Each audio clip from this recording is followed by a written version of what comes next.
Assalamualaikum warahmatullahi wabarakatuh. Baik, perkenalkan terlebih dahulu nama saya Muhammad Rizal Setiano dengan NIM 233147074. Nama saya Raffi Faizal Rizky dengan NIM 233147738. Nama saya Rizal Dilo Alvarez dengan NIM 233147724. Nama saya Kandalan Terasa Latif dengan NIM 23314727448. Baik, di sini kami akan menjelaskan mengenai radio pemancar dan penerima dan bagaimana cara kerja dari radio itu sendiri. Baik, langsung saja ke materinya.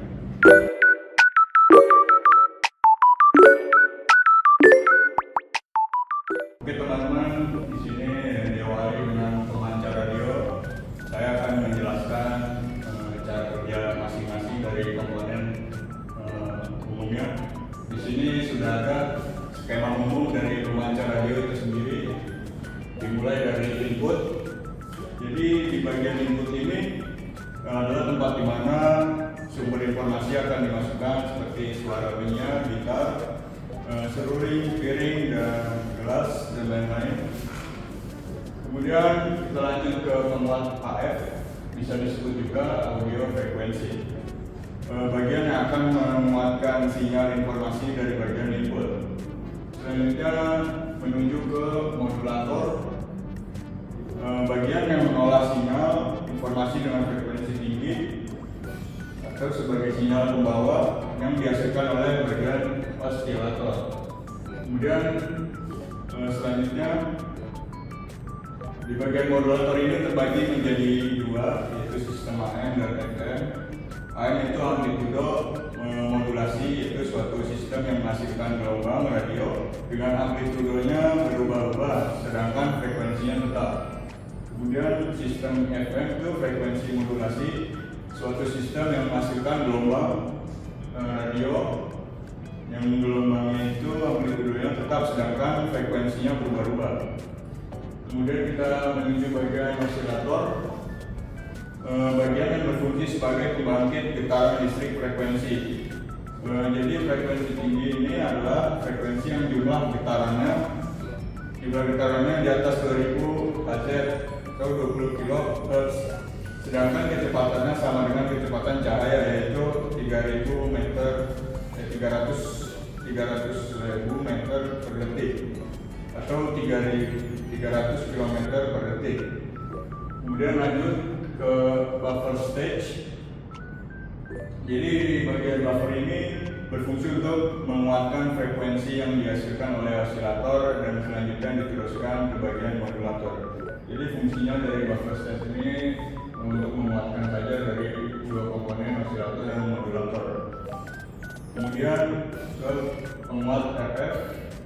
RF itu radio frekuensi itu sendiri, bagian untuk menguatkan sinyal modulasi gelombang radio yang selanjutnya ditemukan ke bagian antena untuk dipancarkan ke segala penjuru.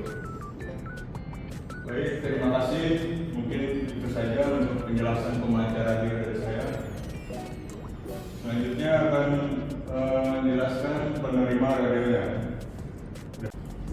Oke, materi selanjutnya akan saya bawakan yaitu diagram penerima AM. Di sini bisa dilihat ada blok diagramnya. Yang pertama ada antena, lalu penguat RF, lalu ada mixer, lalu ada penguat IF, detektor, penguat audio, lalu ada OSC dan loudspeaker. Berikut akan saya bacakan pengertian masing-masingnya. Antena adalah sebagai penangkap getaran sinyal yang membawa dan memberikan informasi yang dipancarkan oleh pemancar. Selanjutnya ada penguat RF. Penguat RF berfungsi untuk menguatkan daya RF atau radio frekuensi atau frekuensi tinggi yang berisi informasi sebagai hasil modulasi pemancar asal. Setelah diperkuat, getaran RF dicatukan ke mixer. Selanjutnya ada mixer atau penyampur. Ya tahu lah yang gambar mixer begitu. Mixer berfungsi mencampurkan getaran dan sinyal RF dengan frekuensi osilator lokal sehingga diperoleh frekuensi intermediate atau IF, intermediate frekuensi. Selanjutnya ada penguat IF. digunakan untuk menguatkan frekuensi IF menjadi frekuensi informasi. Dengan cara ini unit detektor memisahkan antara getaran atau sinyal pembawa RF dengan getaran informasi atau audio frekuensi AF. Selanjutnya ada penguat AF, digunakan untuk menyearahkan getaran atau sinyal AF serta meningkatkan level sinyal audio, dan kemudian diteruskan penguat AF ke suatu pengeras suara. Yang terakhir ada speaker atau pengeras suara, digunakan untuk mengubah sinyal atau getaran listrik berfrekuensi AF menjadi getaran suara yang dapat didengar oleh telinga manusia. Jadi prosesnya itu ya kayak di diagram ini, jadi kayak tadi dia masuk ke mixer, lalu penguat, detektor, lalu outputnya itu pakai speaker yang kalian tahu lah ya buat musikan JBL dan teman-teman. Saya kira cukup materi dari saya. Selanjutnya akan dibawakan oleh Rizal. Blok diagram penerima FM, khususnya yang lebih umum stereo ya. Yang pertama itu, di sini ada 12 blok diagram. Saya akan menjelaskan satu persatu fungsinya dari masing-masing blok. Yang pertama itu ada antena.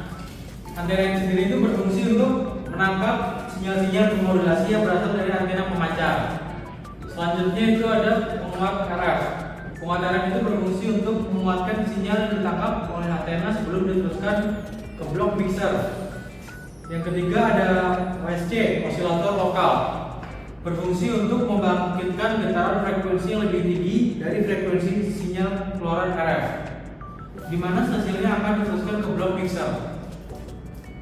Yang keempat itu ada mixer pencampur, berperan untuk mencampurkan kedua frekuensi yang berasal dari RF, amplifier, dan osilator lokal. Hasil dari olahan mixer adalah intermediate frekuensi dengan besar 10,7 MHz.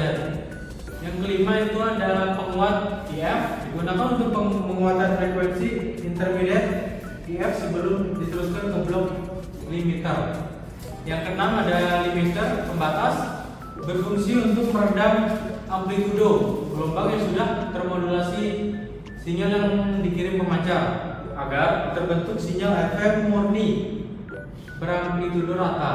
Yang ketujuh ada detektor FM, digunakan untuk mendeteksi perubahan frekuensi bermodulasi menjadi sinyal informasi. Yang kedelapan ada DM basis, berfungsi untuk menekan frekuensi audio yang besarnya berlebihan atau tinggi yang dikirim oleh pemancar. Yang kesembilan ada AFC, Automatic Frequency Control. Itu berfungsi untuk mengatur frekuensi osilator lokal area otomatis agar tetap stabil.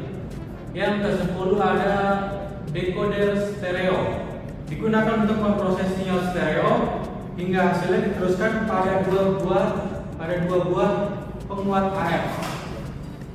Yang ke-11 penguat audio, digunakan untuk menyiarkan getaran atau sinyal AF serta meningkatkan level sinyal audio, dan kemudian diteruskan kepada penguat AF ke suatu pengeras suara.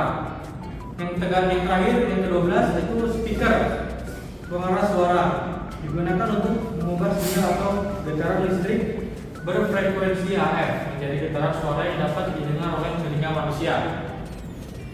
Itu 12 blok diagram yang ada di penerima FM khususnya stereo. Sekian materi saya dari blok diagram FM. Selanjutnya akan dijelaskan oleh Raffi Faizal. Terima kasih. Selanjutnya saya akan menjelaskan tentang kelebihan dan kekurangan dari FM stereo dan AM serta kesimpulannya. Yang pertama ada kelebihan dari FM stereo. Kelebihannya itu dari FM stereo adalah kualitas suara tinggi. FM memiliki fidelitas suara yang lebih baik dan mampu menyiarkan dalam format stereo. Yang kedua itu ada tahan gangguan, lebih tahan terhadap noise dan gangguan atmosfer. Yang ketiga ada lebar pita besar, memungkinkan transmisi audio yang lebih kompleks. Selanjutnya ada kekurangan FM stereo. Kekurangan dari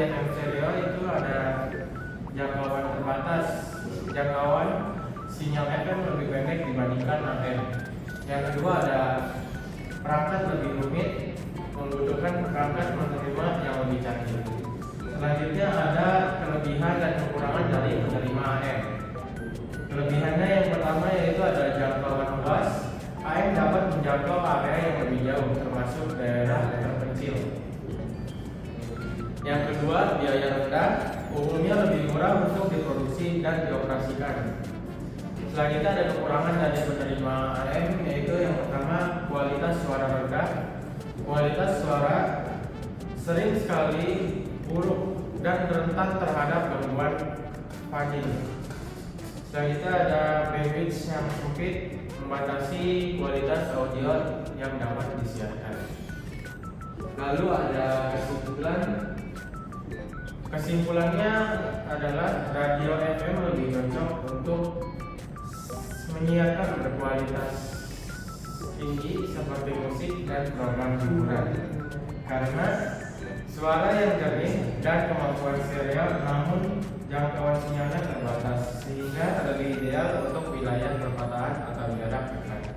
Sebaliknya, radio AM lebih efektif untuk menjangkau daerah luas termasuk wilayah terpencil sehingga sering digunakan untuk berita atau siaran informasi.